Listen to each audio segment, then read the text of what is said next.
lists are your most important sequence type. I'll start up Python, and I'll create a list. A list can have any number, as long as it's finite, number of elements. So I could have 4 elements, I could have no elements.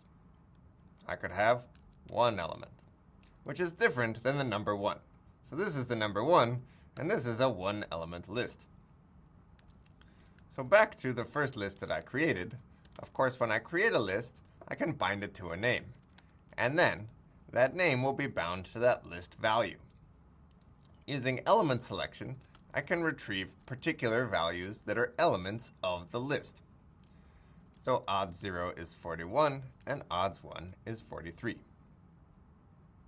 I can also compute the length of a list using the built-in len function.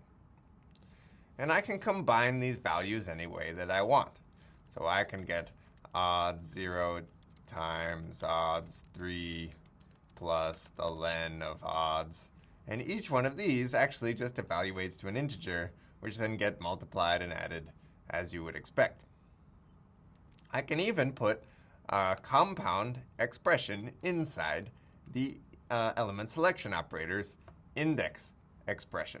So I could write odds of odds 3 minus odds 2. And what will happen is that it will first evaluate this expression, which means evaluating this is 47, this is 45, 47 minus 45 is 2, and odds 2 is 45. So lists are sequences. And when I say that, what I mean is that they have a length and that they support element selection. I can give an index to a particular element and retrieve that element using the element selection operator right there.